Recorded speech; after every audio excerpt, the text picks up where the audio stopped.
据外界分析啊，乌克兰的防空导弹即将用完，如果得不到大量的援助的话，不但无法进行大反攻，反而会遭到灭顶之灾。那么在未来的政治谈判中呢，它就会变得非常的被动。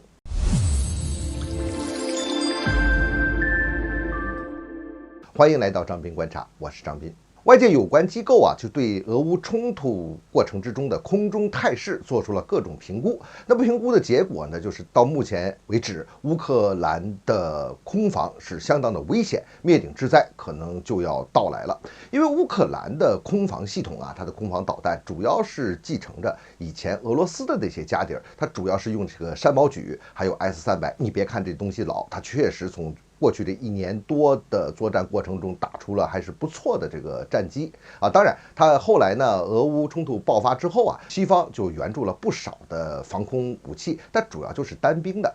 单兵用的那个近防的啊，低空的防空导弹。你像美国的毒刺呀，法国的西北风啊，还有一些啊，原来苏联时期留下来的萨姆7那种老式的单兵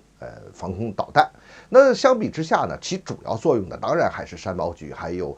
S-300这2种防空系统了。它们所起到的防空作用大概占到了整个乌克兰防空的89%到90%。而到现在的实际情况是，山毛榉啊基本上是打完了，而且也被俄军消灭了不少。同样的 S-300也是这么一个情况， S-300还有一些，但是呢，据分析，按照现在的作战强度的话，可能也就是撑到5月底就没了。那么一到这种情况之下，那俄军就完全就有了这个空中的优势。而且从近来差不多这1个月的战场的情况来看呢，俄罗斯空天军啊，它的打击频率并没有明显的提高，但是它的空中打击效果却非常明显的提升了。这个可能和乌克兰空防导弹的缺乏是有关系的。另外一个，俄军大概在1个月前呢，开始使用了 LAB-500M62 型的滑翔炸弹啊，这是一种精确制导武器。俄军这么一操作的话呢，搞得乌克兰的防空那问题就更大了。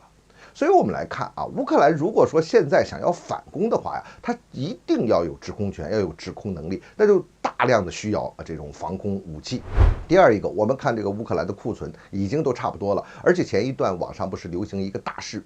视频嘛，就是乌克兰的一个军火库发生的这个大爆炸，而据说这里边呢就是乌克兰的储存 S-300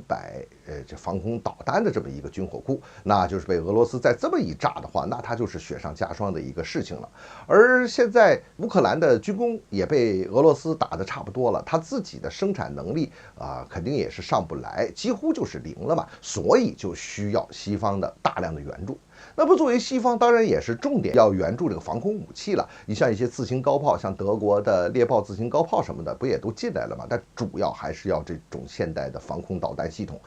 美国援助说是要援助6套爱国者，但是这个爱国者有一个问题啊，一个呢，它是主要进行要地防空的，它的机动性不强，那打起野战来那还是有所欠缺。而且呢，这爱国者这数量，无论是它的发射这个整个这个套数，还是总的这个弹量，那也太少了。根据现在乌克兰和俄罗斯这个战场的情况来看，乌克兰这边它至少要准备3000枚左右的防空弹，这个西方怎么可能给得了这么多？而且要短期给过来啊，给不大过来啊，从成本上也不太可能的呀。你像这个爱国者，美国援助的是爱国者的 PAC， 就是派克2型，那这个1枚导弹的造价大概300到400万美元，很显然你一下整过来2-3千枚，这个是不太现实的一个事情。我们看这个俄乌冲突，它很快就会转入一个政治解决的一个过程。那么在政治解决之前，双方肯定都要怎么打一下，更多的取得一些战果，这个就是你谈判的一个筹码呀。至少说俄军想把这个停火线它往前推一推，没准以后的停火线就是俄军现在所占领的地方呢。那作为乌军来讲，正好反过来，他想把这个现在俄军的这个俄战线往俄罗斯那边推一推，那这个时候双方就可能有更大的军事行动，获得更多的筹码，那防空力量就非常非常的重要了。如果说啊乌克兰得不到这方面的补充，得不到这方面援助的话，那就几乎是任由俄罗斯打击，那不就是灭顶之灾吗？那就会变得非常的被动。